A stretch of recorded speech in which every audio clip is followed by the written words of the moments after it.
Madam Hindi में। आज 6 अक्टूबर 2025 को अपर तहसील कार्यालय मालेगांव में महसूल थकबाकी यानी कि आरआरसी वसूली के लिए मौजे साइने बुद्रुक यहाँ के गट नंबर 383, 412, 414, 385, 413, 415, 416 इनका जाहिर नीलामी जो है ये यहाँ पे आयोजित किया था। इसके दरमियान सुबह 11 बजे थोड़ा अतिवृष्टि पंचनामा की वजह से ये नीलाम लेट हो गया था, तो 3 बजे अपर तहसील कार्यालय में इस नीलामी की शुरुआत हुई।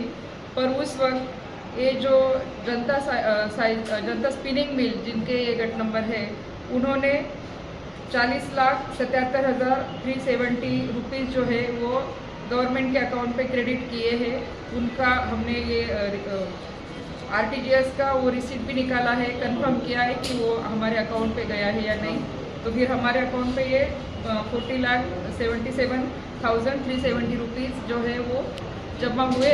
ये कंफर्म करने के बाद में महाराष्ट्र ज़मीन महसूल संहिता 1966 के कलम 195 के तहत ये जो नीलामी है ये तहक़्क़ुक़ कर दी गई है। भविष्य में अगर किसी मजदूर की ग्रेचुइटी हो या इसी के बारे में कुछ और आरआरसी हो या कुछ अदर वसूली इन लोगों से करवानी हो, तो आगे जाके वो डॉक्यूमेंट देख के अगर फिर से नया कोई रेवेन्यू रिकवरी सर्टिफिकेट यहाँ पे आता है तो यही प्रोसीजर फॉलो की जाएगी और वो वसूली करने की हमने तैयारी की है। आज दिनांक 6 ऑक्टोबर 2025 रोजी अप्पर तहसील कार्यालयामध्ये महसूल थकबाकी वसुली करण्यासाठी मौजे सायने बुद्रुक येथील गट नंबर 383, 412, 414, 385, 413, 415 आणि 416 या मिळकतींचा जाहीर लिलाव आयोजित करण्यात आलेला होता। सकाळच्या वेळात पंचनाम्यांच्या कामामुळे सदरचा जो लिलाव आहे हा 11 वाजेऐवजी 3 वाजता कार्यालयात सुरू करण्यात आला। मात्र दरम्यानच्या काळामध्ये जे आहेत जनता म्हणजे ह्या मिळकती ज्यांच्या मालकीच्या होत्या जनता स्पिनिंग मिल, तर त्यांनी 44,77,370 रुपये शासनाच्या अकाउंटवरती जमा केलेले आहेत। आरटीजीएसने ते जमा केलेले आहेत, ते क्रेडिट झालेले आहेत। याची खातरजमा केल्यानंतर सदरचा लिलाव हा महाराष्ट्र जमीन महसूल संहिता 1966च्या कलम 195 अन्वये या ठिकाणी तहकूब करण्यात आलेला आहे। सदर लिलावासाठी परिसरातील सर्वच जे काही प्रतिष्ठित लोक होते या सगळ्यांनी या लिलावाला अतिशय उत्स्फूर्त असा प्रतिसाद दिला होता। साधारणतः 40 ते 50 या ठिकाणी लिलाव घेऊ इच्छिणाऱ्या नागरिकांनी गर्दी केलेली होती। मात्र या ठिकाणी त्यांनी हे अमाऊंट भरल्यामुळे आपण हा लिलाव तहकूब केलेला आहे। तरी काही याचे काही अजून विषय आहेत का, त्याबद्दल जरा तपशीलवार? म्हणजे सद्यस्थितीत तरी रेव्हेन्यू रिकव्हरी सर्टिफिकेट ज्याला आपण आरआरसी असं म्हणतो, हे ज्या म्हणजे ग्रॅच्युइटीसाठी आलेलं होतं तेवढ्यासाठी आपण हा लिलाव केला होता आणि त्यांनी ते पैसे तातडीने भरले जातात। पण भविष्यात पुन्हा कामगारांच्या ग्रॅच्युइटी संदर्भात अशा प्रकारच्या काही आरआरसी आमच्याकडे आल्या तर पुन्हा त्यांच्या मिळकती हे करून पुन्हा त्यांच्या लिलावापर्यंतची कारवाई आपण सुरू ठेवणार आहोत। हाँ ओके। मैं मालेगांव कोऑपरेटिव स्पिनिंग मिल का चेयरमैन तमाम मालेगांव के शहरियान से मुखातिब हूँ। आज जो मालेगांव कोऑपरेटिव स्पिनिंग मिल की तमाम प्रॉपर्टी का जाहिर नीलाम निकली थी, वो सबसे पहले मैं ये बता दूं कि उसको हमने तहकूब करवा लिया है। और ये जो नीलामी निकली थी उसके ताल्लुक से मैं आपको बताऊं तो कुछ मालेगांव कोऑपरेटिव स्पिनिंग मिल के टोटल 9 वर्करों ने लेबर कोड में उनकी ग्रेजुइटी के ताल्लुक से केस दाखिल की थी। वो फैसला ग्रेजुइटी का उनके हक में आना ही आना था, क्योंकि मिल वालों ने उनका पैसा भरने ना भर पाए थे वक्त पर। तो उस ताल्लुक से ये नीलामी निकली थी। इस नीलामी को हमने आज तहकूब करवाया है।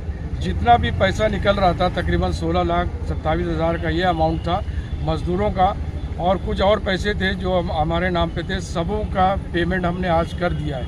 और उस पेमेंट की बेसिस पे आज ये जो नीलामी की कार्रवाई थी वो तहकूब हुई है।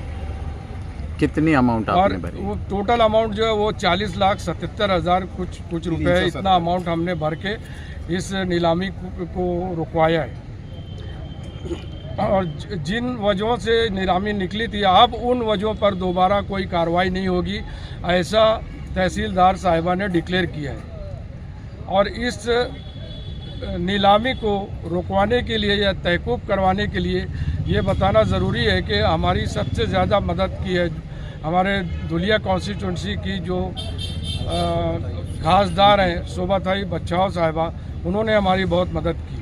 और ऐन वक्त पर 11th आवर पर जो हमको पैसे की ज़रूरत थी, वो पैसे की फराहमी हमको इंडस्ट्रियल सोसाइटी वालों ने, ख़ास तौर से डॉक्टर शफीक जो इंडस्ट्रियल कोऑपरेटिव सोसाइटी के चेयरमैन हैं, उन्होंने हमारी मुआयनत की। उनकी मुआयनत की वजह से हम लोग वो पैसे की अदायगी कर सके और ये नीलामी रुकी है। और कानूनी रहनुमाई हमारे इस ताल्लुक़ से भी, और शुरू से ही मैं एक नाम ख़ास तौर से बताना चाहता हूँ, मेरे दोस्त भी हैं, एडवोकेट जलील अहमद। जब से मैं मिल में हूँ, तमाम मिल के काम, कोर्ट के जो लीगल काम है और भी जो काम है, उनमें ये हमेशा मेरे शाना बशाना रहकर मेरी मदद की है। और डॉक्टर शफीक जो चेयरमैन है इंडस्ट्रियल कोऑपरेटिव सोसाइटी के, उनका भी बहुत ही मैं शुक्रगुजार हूँ, ममनून हूँ कि उन्होंने बिल्कुल 11th आवर पे हम लोगों को पैसे की फराहमी की, जिसकी वजह से ये नीलामी की कार्रवाई को हम तहकूब करवा पाए। ये एक परेशानी तो टल गई, और जो दूसरी परेशानियां हैं जिसके ताल्लुक से मैडम भी बात उसके कर रही थी, ताल्लुक से भी हम लोग अब डिस्कस करेंगे।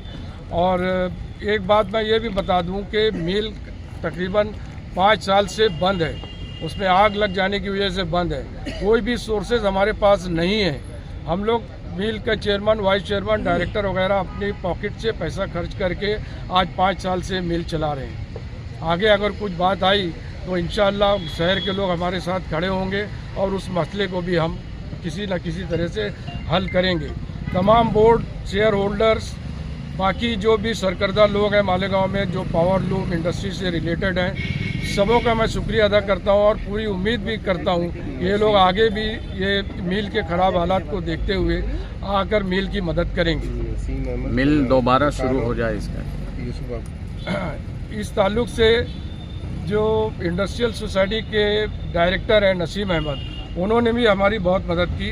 और शोभाताई बच्चाओं खासदार से मिलाने के लिए जिस बंदे के साथ हम लोग गए और जिनका असर पड़ा उनके ऊपर, वो इखलाक वाले मुकादम साहब हैं, जिनके उनके बहुत अच्छे ताल्लुकात हैं। उनके ताल्लुकात की वजह से मैडम साहिबा ने फ़ौरन कलेक्टर को, एडिशनल कलेक्टर को, सबों को फ़ोन लगा के उन्होंने मदद की, जिसका नतीजा आज ये है कि मिल नीलामी से बच गई। अगर ये नीलामी हो जाती तो आप लोग समझ लीजिए तमाम मालेगांव के शेयर होल्डर्स और बुनकर हजरात के कौड़ियों के दाम, ये करोड़ों की जायदाद बिकेगी। आज मालेगांव का असेट तकरीबन 100 करोड़ से ज़्यादा का है, और आज नीलामी होती तो ज़्यादा से ज़्यादा 10-12 करोड़ में बिक जाती थी। इसकी वजह से हम लोग सब दिन रात मेहनत करके, तकरीबन 15 दिन से मेहनत करके ये नीलामी की कार्रवाई को हमने रुकवाया। नीलामी का जो पैसा आपने भरा है, क्या आपने कर्ज लिया है क्या भरने के लिए? हम लोगों ने मदद लिया, और हमारी मदद के लिए इंडस्ट्रियल सोसाइटी जो कि पावर लूम मजदूरों की ही सोसाइटी है, वो मिल की एक सिस्टर कंसर्न है, उनकी मदद हमने ली है। और आगे चल के तमाम लोगों को, शेयर होल्डरों को और सरकर्दा बुनकरों को हम अप्रोच करेंगे, और जब भी कोई प्रॉब्लम आएगा तो उनसे मदद की अपील करेंगे।